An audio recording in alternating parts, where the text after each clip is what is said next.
ঠকে গেলেও বিশেষ ক্ষতি নেই, এইটুকু জীবন কোনো না কোনোভাবে শেষ হয়েই যাবে। কিন্তু যারা ঠকিয়েছিল, প্রতারণা করেছিল, হক নষ্ট করেছিল, তারা কিভাবে দীর্ঘশ্বাসটা নিশ্চিন্তে নেবে?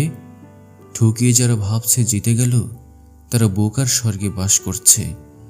টেনশন এমন একটি রোগ যে মানুষের উপরে ক্ষতি না করলেও একটা মানুষকে ভিতর থেকে ঠিকই মেরে ফেলে, যা কাউকে কিছু বলে বোঝানো যায় না। হযরত মুহাম্মদ সাল্লাল্লাহু আলাইহি ওয়াসাল্লাম বলেছেন, স্বামীর জন্য সাজগোজ করে নতুন জামা পরে স্বামীকে খুশি করাতে পারলে, স্বামী যদি একটা দাঁতও বের করে হাসে, তাহলে ওই স্ত্রী নফল হজের সওয়াব পাবে। রাসূল সাল্লাল্লাহু আলাইহি ওয়াসাল্লাম বলেছেন, যে স্ত্রী স্বামীকে বলে, তুমি আমাকে কি দিয়েছ, যে স্ত্রী স্বামীর সাথে উচ্চস্বরে কথা বলে, ওই স্ত্রীর জন্য জান্নাত হারাম হয়ে যায়। স্বামী এবং স্ত্রী কক্সবাজার ইনানি বিচে ঘুরতে গিয়ে স্বামী রাগান্বিত হয়ে স্ত্রীর গালে থাপ্পড় মারল। স্ত্রীর সাথে সাথে বালির উপরে লিখল, আমার স্বামী আজকে আমাকে থাপ্পড় মেরেছে। একটু পরে স্ত্রী সমুদ্রের ঢেউয়ে ডুবে যাচ্ছিল। তখন স্বামী প্রাণের ঝুঁকি নিয়ে স্ত্রীকে বাঁচালো। এবার স্ত্রী পাথরে খোদাই করে লিখল, আমার স্বামী প্রাণের ঝুঁকি নিয়ে আমাকে বাঁচালো।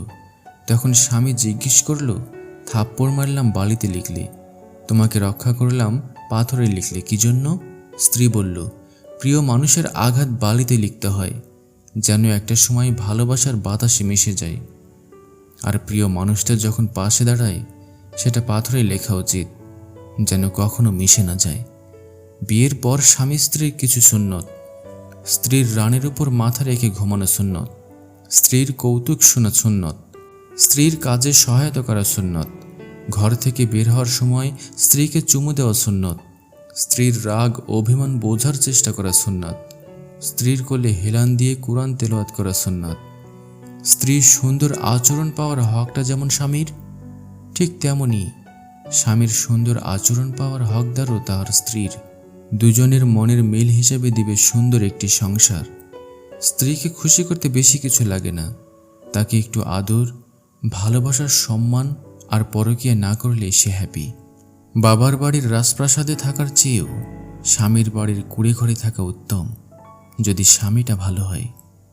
পৃথিবীতে 6 জন শ্রেষ্ঠ নারী, সবচেয়ে ত্যাগী ছিলেন মা খাদিজা রাদিয়াল্লাহু তাআলা আনহু, সবচেয়ে স্বামীভক্ত ছিলেন বিবি হালিমা রাদিয়াল্লাহু তাআলা আনহু, সবচেয়ে বেশি ঈমানী শক্তি ছিল বিবি আসিয়া রাদিয়াল্লাহু তাআলা আনহু, সবচেয়ে পবিত্র ছিলেন বিবি মরিয়ম রাদিয়াল্লাহু তাআলা আনহু, সবচেয়ে জ্ঞানী ছিলেন মা আয়েশা রাদিয়াল্লাহু তাআলা আনহু, সবচেয়ে পর্দাশীল ছিলেন মা ফাতিমা রাদিয়াল্লাহু তাআলা আনহু।